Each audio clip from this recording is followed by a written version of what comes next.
What concerns you? Well, first thing is that we're a post-Holocaust country, and we've been through a lot, the Jewish people. So when you say these things to me, it's not like I'm like, oh my God. I'm just like, okay, that's another challenge that we have to deal with. We've been through the Babylonians, the Persians, the Greeks and the Romans, and we'll get through the Iranians, and it'll be all right. And, you know, we can't allow ourselves, we're people of faith in God and also of the strength that God gives us.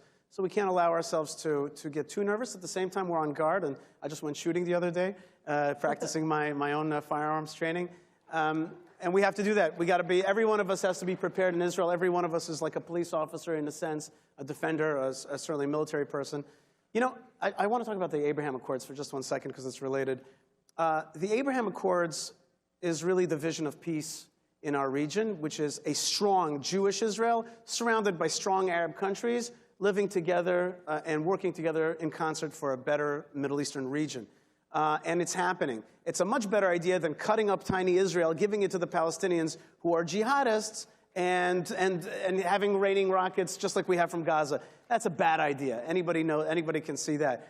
The future is the Abraham Accords. But I want to just for a second stop and talk about the name Abraham Accords.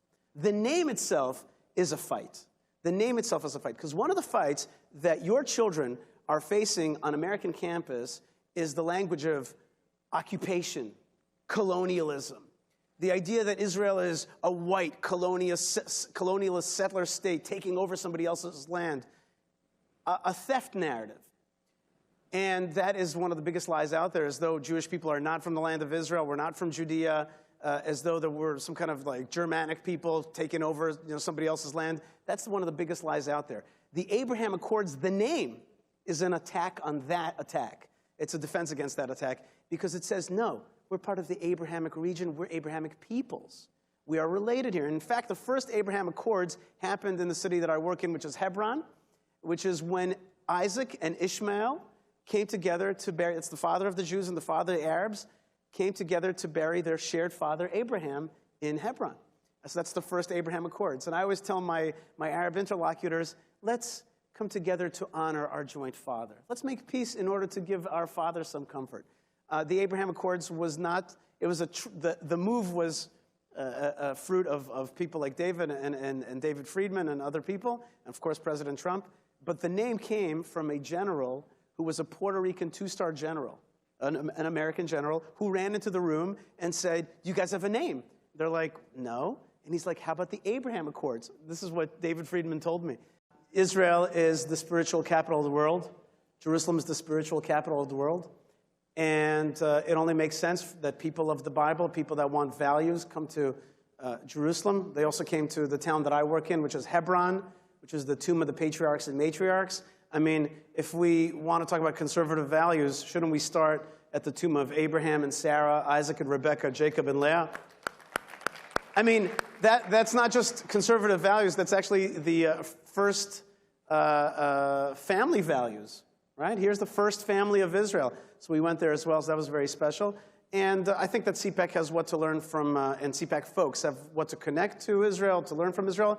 But at the same time, you know, Israel is a country that was formed, yes, 3,000 years ago, and 2,000 years ago we had First and Second Commonwealth. But in this latest iteration, in this third Commonwealth of the Jewish people, we had to do it kind of fast.